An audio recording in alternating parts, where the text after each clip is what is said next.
Welcome along to another video on how to conduct analysis within JASP. The aim of this video is to look at how to conduct a paired samples t-test within JASP. So within this data set, this is some visual reaction time data. On the left here we have a simple visual reaction time score and another visual reaction time score, but with a go, no-go condition. This is a repeated measures design, hence the reason why we have scores side by side for each participant. In total, 24 participants worth of data. In order to conduct a paired samples t-test, I would first of all need to check the distribution of data. If you want more detail in terms of how to check the distribution of data within JASP, I have produced another video which you can see online.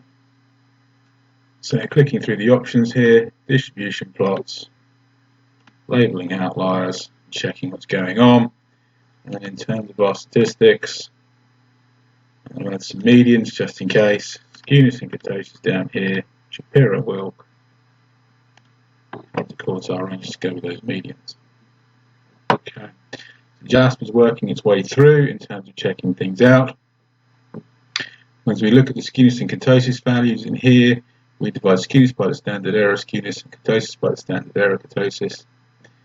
I can perform those calculations for you now, but I've already checked them beforehand, and these data come from a normally distributed population, and it's illustrated within our histograms here and our box plots, and how our data points very, very closely follow this line of unity.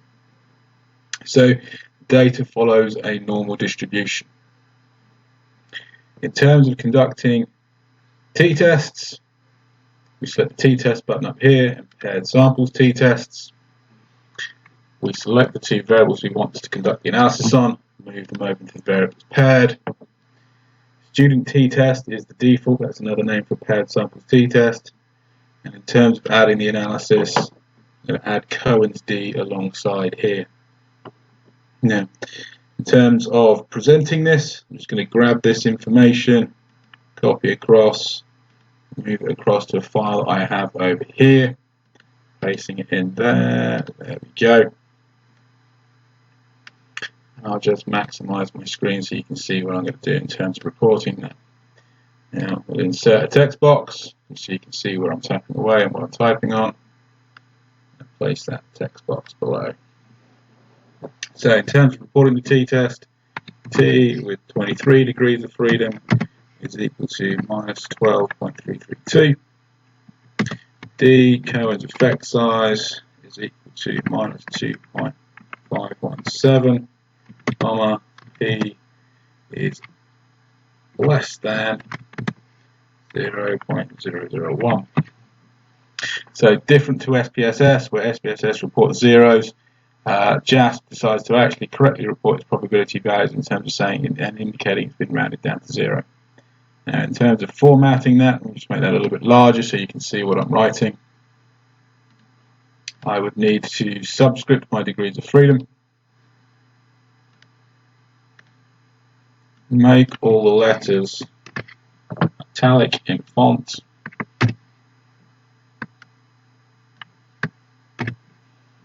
Okay, so that's how I go about reporting the results. Now, what does this mean? It means that there is a significant difference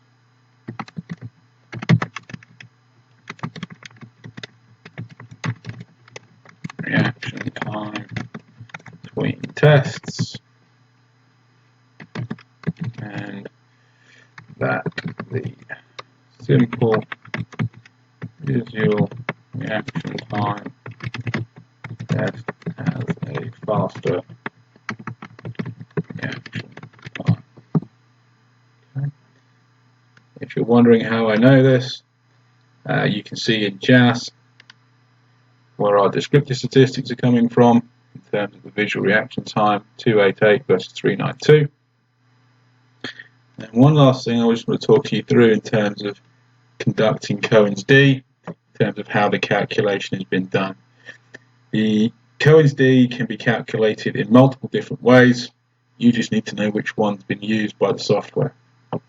So I previously taught in class Cohen's d can be the difference in scores divided by the larger standard deviation of the two.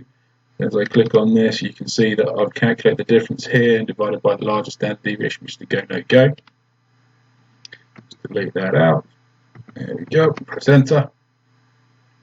Then we have the pooled standard deviation, which is the case of working out the pooled standard deviation of two scores down here. I can show you where that information has come from. And then there is the version that Cohen's D has got here, the 2.557, which is calculated by working out the difference in scores between participants and dividing that by the standard deviation of those scores in participants. So you get three very different values. You just need to know which one's been used by the software, because that may or may not, when we're much closer to Cohen's criteria for small, medium and large, affect how you describe your data.